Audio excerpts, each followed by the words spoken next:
నలుగురికి మంచి చేయాలంటే తాను చేస్తున్న ఉద్యోగంతో సాధ్యపడదని భావించింది ఆ యువతి. క్షేత్రస్థాయిలో సమాజానికి సేవ చేయాలంటే అది సివిల్ సర్వీసెస్తోనే సాధ్యమవుతుందని నిశ్చయించుకుంది. అలా ఉద్యోగం చేస్తూనే సివిల్స్కు సన్నద్ధమైంది ఆ యువతి. కానీ 2 సార్లు ప్రిలిమ్స్ కూడా దాటలేకపోయింది. అయినా నిరుత్సాహపడకుండా ఉద్యోగాన్ని వదులుకొని మరీ పట్టుదలతో కష్టపడి చదివింది. ఫలితంగా ఈసారి ఆల్ ఇండియా 112వ ర్యాంకు సొంతం చేసుకుంది సాహి దర్శిని. అపజయాలను, ఒత్తిడిని అధిగమించి విజేతగా నిలిచేందుకు ఆమె చేసిన కృషి ఏంటో సాహి దర్శిని మాటల్లోనే విందాం. ఐఐటి పాట్నాలో చదివి హిందుస్థాన్ పెట్రోలియం లాంటి ప్రముఖ సంస్థల్లో ఉద్యోగం వచ్చినప్పటికీ ప్రజలకు సేవ చేయాలి అన్న ఉద్దేశంతో సివిల్స్ వైపు అడుగులు వేశారు సాహి దర్శిని. యూపీఎస్సీ ఫలితాల్లో 112వ ర్యాంక్ సాధించి మెరిసిన సాహి దర్శిని ప్రస్తుతం మనతో ఉన్నారు. మరిన్ని వివరాలు తన మాటలు తెలుసుకున్నాం. నమస్తే సాహి దర్శిని, ముందుగా కంగ్రాచులేషన్స్. సో ఎలా అనిపిస్తోంది 112వ ర్యాంక్? చాలా అంటే ఎంతోమంది ప్రయత్నిస్తే 100లో రావడమే చాలా కష్టం అనిపిస్తుంది. అలాంటి 112 అంటే మంచి ర్యాంక్. ఎలా అనిపిస్తుంది? ఫస్ట్ అయితే ర్యాంక్ వచ్చిన తర్వాత నార్మల్గానే ఉండింది, కానీ ఇక్కడ ఇంటికి వచ్చిన తర్వాత మమ్మీ డాడీ ఇంత హ్యాపీగా వాళ్ళిద్దరిని ఇంత హ్యాపీగా చూస్తూ చాలా సంతోషంగా అనిపిస్తుంది. సో అంటే అనుకున్నారా ఎప్పుడైనా ఈ ప్రిపరేషన్లో నాకు ఇంత మంచి ర్యాంక్ వస్తుందని ఎప్పుడైనా ఎక్స్పెక్ట్ చేశారా? అంటే ఈ ప్రిపరేషన్ అంతా కూడా ఎలా జరిగింది? ప్రిపరేషన్ ఫేజ్ అనేది చాలా టఫ్గానే ఉండిందండి. And at any point of time I couldn't గెస్కి నాకు ఎంత ర్యాంక్ వస్తుంది. అండ్ నేను కాన్షియస్గా ఈ థాట్స్ అన్నిటి నుంచి అసలు ఇవన్నీ ఆలోచించొద్దు, just I have to focus on what I'm doing. దాని తర్వాత ఎలా వస్తుంది, ఏం రిజల్ట్ వస్తుంది అన్నది పెట్టేసుకుంటే బెటర్. లేకపోతే అనవసరంగా డిస్ట్రాక్ట్ అవుతాను, ఆ ప్రెషర్ నాకు వద్దు అని చెప్పి ఆ రిజల్ట్ గురించి నేను ఎప్పుడో పక్కన పెట్టేశాను. అయితే ముందు 2 సార్లతో పోలిస్తే ఈసారి మీరు ఎంత భిన్నంగా ప్రిపేర్ అయ్యారు? ఎందుకంటే ఇంత మంచి ర్యాంక్ వచ్చింది, ఇది 3rd అటెంప్ట్ కాబట్టి. అప్పటికి ఇప్పటికీ ఏం చేంజెస్ చేసుకున్నారు ఈ ప్రిపరేషన్లో? నా మెయిన్ డిఫరెన్స్ అయితే ఆ ఫస్ట్ 2 టైమ్స్ నాది యాక్చువల్లీ ప్రిలిమ్స్ అవ్వలేదండి. ఈసారి నా first prelims, first mains and first interview. So ప్రిలిమ్స్లో నా మేజర్ హర్డిల్ ఏంటుంటే అంటే నా ప్రిలిమ్స్లో 100 క్వశ్చన్స్లో నేను ఇంతకుముందు కొంచెం రిస్క్ ఎక్కువ తీసుకోకుండా 70 క్వశ్చన్స్ అరౌండే ఆన్సర్ చేసేదాన్ని. ఈసారి కాన్షియస్గా కొంచెం ఎక్కువ అగ్రెసివ్గా వెళ్ళి 90 క్వశ్చన్స్ అరౌండ్ అటెంప్ట్ చేశాను. అండ్ కొంచెం ప్రీవియస్ ఇయర్ క్వశ్చన్స్ ఎనాలిసిస్ ఎక్కువ చేసుకొని నా ఇంతకుముందు అటెంప్ట్స్లో నేను ఏ సబ్జెక్ట్స్లో కొంచెం తక్కువ పర్ఫామ్ చేస్తున్నాను, దేనిలో గెసెస్ బాగా చేయగలుగుతున్నాను అన్న సెల్ఫ్ ఎవాల్యుయేషన్ చేసుకోవడం వల్ల ఈసారి బెటర్గా అయిందని. సివిల్స్ అనేది ఎప్పుడు స్టార్ట్ అయింది మీ లైఫ్లో? ఎందుకంటే ప్రీవియస్గా మీరు ఐఐటీలో చదువుకున్నారు, బట్ ఈ సివిల్స్ అనే ఒక సీడ్ ఎప్పుడు పడింది మొట్టమొదటిసారి? నా ఫస్ట్ సీడ్ అంటే మా మమ్మీ అండి.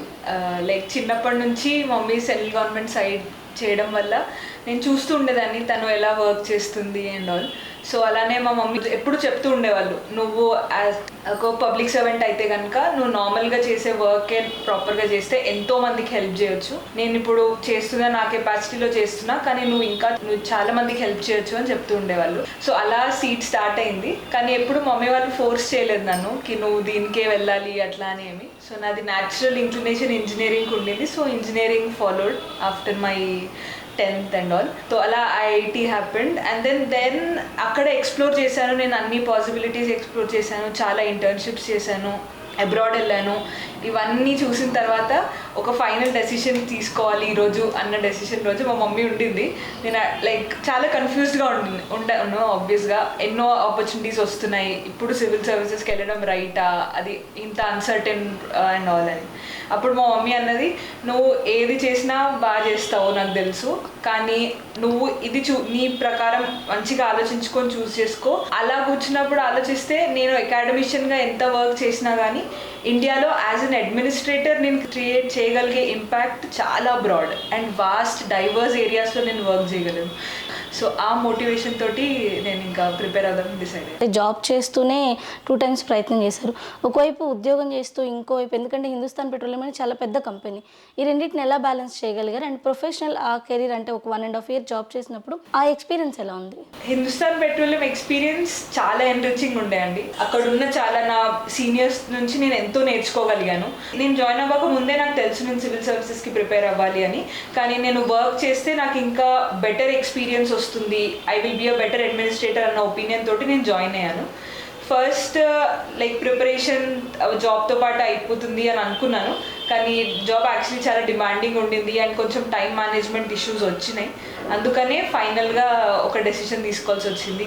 సో అయితే ఈ ప్రిపరేషన్ టైం ఏదైతే ఉందో ఎంత టైం మీరు కూర్చొని ప్రిపేర్ అయ్యాలి. ఎందుకంటే ఒక్కొక్కరు చెప్తుంటారు మేము 18 అవర్స్ కూడా కష్టపడ్డామని. కొంతమంది చాలా ఈజీగానే మేము క్రాక్ చేసాము, 5-6 అవర్స్ స్పెండ్ చేసామంటారు. బికాస్ ఆఫ్ ద మాడ్యూల్ అంటే మేము ఒక్కొక్క ప్యాటర్న్ ఫాలో అయ్యామని. మీరు ఎలాంటి ప్యాటర్న్ ఫాలో అయ్యేవాళ్ళు, ఎంత టైం ప్రిపరేషన్కి ఇచ్చేవాళ్ళు? నేను జనరల్ డేస్లో అయితే ఎగ్జామ్ ముందు లేదు, ఇంకొక 2 monthsలో ఇంకా ఎగ్జామ్ లేదు అన్నప్పుడు ఒక 8 to 10 hours అరౌండ్ క్లాక్ చేయడానికి ట్రై చేస్తుండే అండి. ఇంకా మిగతా టైం కూడా అంటే వేస్ట్ అని చేసేదాన్ని కాదు, లేకపోతే ఏదైనా వీడియోసో లేకపోతే ఏదైనా న్యూస్ ఛానల్స్లో అలా నార్మల్గా పెట్టుకొని సీరియస్ రీడింగ్ కాకపోయినా ఇట్లా జనరల్ రీడింగ్ చేసేదాన్ని. బట్ సీరియస్గా ఒక 8 to 10 hours అన్న టార్గెట్ పెట్టుకునేదాన్ని. తర్వాత మేజర్లీ ఎగ్జామ్ ముందు పీక్ అవ్వడానికి ట్రై చేసేదాన్ని. ఆ టైంలో కొన్నిసార్లు 12 hours అయ్యేది, కొన్నిసార్లు 14 hours కూడా అయ్యేది. సో ఈ మొత్తం సివిల్స్ చూస్తే త్రీ డిఫరెంట్గా ఉంటాయి, prelims, mains and interviews. So ఏదైనా ఒక్క స్టెప్ దగ్గర అనిపించిందా చాలా హర్డిల్గా ఉంది? ఎందుకంటే ముందు 2 times ఆ ఫెయిల్ ఉంది కాబట్టి ఎప్పుడైనా భయం వేసిందా, ఇక్కడ మళ్ళీ స్టక్ అవుతానేమో, ఇది హర్డిల్ అవుతుందేమో అని ఎప్పుడైనా ఫీల్ అయ్యారా? అంటే యాక్చువల్లీ ప్రిలిమ్స్ ఫస్ట్ ఫెయిల్యూర్ తర్వాత కొంచెం సెల్ఫ్ కాన్ఫిడెన్స్ అయితే దెబ్బతిందండి. అండ్ ఐ వుడెంట్ సేకి నేను మెయిన్స్ని కూడా ఇంటర్వ్యూని కూడా ఏదైనా హర్డిల్ అవ్వచ్చేమో అన్న భయం అయితే ఉండేది. కానీ నా చుట్టూ ఉన్న వాళ్ళు నా మీద చూపించిన కాన్ఫిడెన్స్ ఏంటంటే నీది ప్రిలిమ్సే పోతుంది, నువ్వు ప్రిలిమ్స్ అయిపోతే డెఫినెట్గా నీకు ర్యాంక్ వస్తుంది చూడు అన్న వాళ్ళ వర్డ్స్ తోటి I think I was more confident. So అయితే ఇంటర్వ్యూ అనేది చాలా క్రూషియల్ రోల్ ప్లే చేస్తుందంటారు. మీకు ఇంటర్వ్యూలో ఎలాంటి క్వశ్చన్స్ ఎదురయ్యాయి? అక్కడికి వెళ్ళిన తర్వాత నాది శీల్వర్ధన్ సార్ బోర్డ్ వచ్చిందండి. ఫస్ట్ కూర్చోగానే వాళ్ళు నా ప్రొఫైల్ చూశారు. ప్రొఫైల్ అంటే మేము మా ఇంటర్వ్యూ ముందు డాఫ్ డీటెయిల్డ్ అప్లికేషన్ ఫామ్ అని ఒకటి ఉంటుంది, అది ఫిల్ చేయాలి.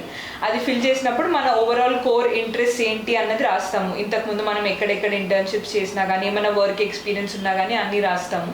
అది చూసిన సార్ ఫస్ట్ నన్ను అడిగారు, నేను ఏమని పిలుస్తారు అని అడిగారు. ఆయన కూడా నా పేరుతోటి కొంచెం కన్ఫ్యూజ్ అయ్యి సాహి అని పిలుస్తారు సార్ అని చెప్పగానే ఓకే, సో నీకు చాలా యూనిక్ ఇంట్రెస్ట్ ఉన్నాయి, I can see in your DAF అని అన్నారు. అండ్ దెన్ ట్రాన్స్పోర్టేషన్ ఇంజనీరింగ్లో నా మేజర్ వర్క్ గురించి ఒక వెహికల్ స్క్రాపేజ్ పాలసీ దాని గురించి కొన్ని క్వశ్చన్స్ అడిగారు. ఇంకా అడిగిన తర్వాత దెన్ ఇంటర్నేషనల్ అఫైర్స్లో ఇప్పుడు మన వరల్డ్ మల్టీపోలరా, యూనిపోలరా అండ్ ఓవరాల్గా ఎలా ఎవాల్వ్ అవుతుంది అని అడిగారు. దాని తర్వాత ఆర్టిఫిషియల్ ఇంటెలిజెన్స్ గురించి అడిగారు. మనం ఆ బయస్ అండ్ ఆల్ ఆల్గరిథమ్స్లో ఉన్న బయస్ని మనం ఎంతవరకు లైక్ డీల్ చేయగలము ఆ విషయంలో, ఇంకా సెక్యూరిటీ, ఎకనామిక్ వైజ్ వరల్డ్ మొత్తం ఎలా అవుతుంది, ఎన్ని పొలారిటీ ఉంది అని అడిగారు. దాని తర్వాత మొత్తం 5 board members ఉండే. సో ఆ నెక్స్ట్ బోర్డ్ మెంబర్స్ నేను చిన్నప్పుడు మోడల్ యునైటెడ్ నేషన్స్లో పార్టిసిపేట్ చేశాను, అది కూడా నా డాఫ్లో ఉండే. సో ఒక మ్యామ్ అడిగారు లైక్ నీ మోడల్ యునైటెడ్ నేషన్స్లో నువ్వు ఏం చేసావు అని అడిగారు. దాని తర్వాత ఇప్పుడు కరెంట్ యునైటెడ్ నేషన్స్ రిలవెన్స్ ఎంత ఉంది, మన ఇన్ని వార్స్ అవన్నీ అవుతున్నాయి, మనం డిస్బాండ్ చేయాలా యుఎన్ని, ఏం ఒపీనియన్ అడిగారు దాని మీద. దాని తర్వాత మన తెలంగాణలో ఉన్న కాళేశ్వరం ప్రాజెక్ట్ గురించి అడిగారు, కొంచెం సివిల్ ఇంజనీరింగ్ పర్స్పెక్టివ్లో అడిగారు. దాని తర్వాత housing scheme, PM housing scheme గురించి అడిగారు. అండ్ దాని ఫౌండేషన్, దాని కన్స్ట్రక్షన్ డీటెయిల్స్ గురించి అడిగారు. ఇప్పుడు చూస్తే సివిల్స్ క్రాక్ చేయడమే చాలా కష్టం అనుకుంటారు. మీరు సివిల్స్ అంటే క్రాక్ చేశారు. అండ్ ఇప్పుడు మీరు ఏది ప్రయారిటీ తీసుకోవాలనుకుంటున్నారు? ఐఏఎస్ వస్తుంది అనుకుంటున్నారా? ఒకవేళ లేదు అంటే ఏది ప్రయారిటీగా ఉండాలనుకుంటున్నారు, ఎందుకు?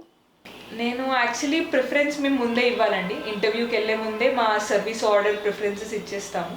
సో దానిలో నేను ఫస్ట్ ఐఏఎస్ పెట్టాను, తర్వాత ఐఆర్ఎస్ పెట్టాను, తర్వాత ఐపీఎస్ పెట్టాను, దాని తర్వాత ఐఎఫ్ఎస్, ఇంకా మిగతా ఒక 25 సర్వీసెస్ ఆఫర్డ్ ఉంటాయి. సో దాంట్లో ఇది నా ఆర్డర్ ఉండింది. సో ఇప్పుడు చూడాలండి, ఇంకా సర్వీస్ అలొకేషన్ అవ్వలేదు, హోప్ఫుల్లీ ఏదో. సో ప్రతి ఒక్కరికి కూడా అంటే సివిల్స్ అటెంప్ట్ చేసేటప్పుడు వాళ్ళకు ఒక గోల్ ఉంటుంది, ఏంటంటే సివిల్స్ కొట్టడం మాత్రమే కాదు, ఒకవేళ వాళ్ళకి సివిల్స్ వస్తే ఈ వైపు నేను బెటర్గా పర్ఫామ్ చేయాలి, ఈ వింగ్లో నేను అంటే అక్కడ వాళ్ళకి సర్వ్ చేయాలి మేజర్ అనేది. సో మీకు అలాంటి ఏ గోల్ ఉంది? The first thing I would like to focus is on skill development. దానివల్ల ఎంప్లాయబిలిటీ ఆఫ్ పీపుల్ ఇంప్రూవ్ చేయాలని అన్న ఒక ఎయిమ్ ఉంది. దాని తర్వాత ఈ ఎంప్లాయబిలిటీని ఇన్ ద ఫ్యూచర్లో ఇప్పుడు మనకున్న డెమోగ్రఫిక్ డివిడెండ్ని యూజ్ చేసుకోవాలి అంటే ఆ యంగ్ ఏజ్ పాపులేషన్కి ప్రాపర్ ఎడ్యుకేషన్ సిస్టమ్ అనేది వెరీ ఇంపార్టెంట్. సో ఇప్పుడు మన కొత్తగా వచ్చిన నేషనల్ ఎడ్యుకేషన్ పాలసీని చాలా ఎఫెక్టివ్గా ఇంప్లిమెంట్ చేయాలన్న ఒక ఒపీనియన్, నా కెపాసిటీలో నేను ఎంత చేయగలితే అని. సో సాహి దర్శిని, ఫైనల్గా నీలాంటి యంగ్స్టర్స్కి ఇప్పుడు చాలామంది ఐఏఎస్ ఆస్పిరెంట్స్ ఉండొచ్చు, లేదంటే మీరు అన్నట్టు ఆంటర్ప్రెన్యూర్స్గా రావాలనుకునే వాళ్ళు ఉండొచ్చు. అలాంటి వాళ్ళకి మీరేం మెసేజ్ ఇస్తారు? డెడికేషన్ అండి. మనం ఏం చేయాలనుకున్నా కానీ ఒక క్లియర్ గోల్ ఉండాలి. ఎందుకు చేస్తున్నాం అన్న పర్పస్ క్లియర్గా ఉంటే మనం ఎంత కష్టపడుతున్నా కానీ అది కష్టంలాగా అనిపించదు. అది మనం ఎంజాయ్ చేస్తూ చేయగలుగుతాం. ఆ గోల్ క్లియర్గా ఉండి డెడికేషన్ ఉంటే, హార్డ్ వర్క్ చేస్తే అది డెఫినెట్గా ఈరోజు కాకపోయినా after certain point of time డెఫినెట్గా అది మనం సాధించుకోగలుగుతాం. నిర్దిష్టమైన లక్ష్యం ఉండి ఆ లక్ష్యాన్ని ఎలాగైనా సాధించాలి అనే పట్టుదల ఉంటే ఏదో ఒక రోజు విజయం మీ సొంతం అవుతుంది అంటున్నారు సాహిదర్శిని. కెమెరా పర్సన్ నవీన్తో రమ్య, ఈటీవీ న్యూస్, హైదరాబాద్.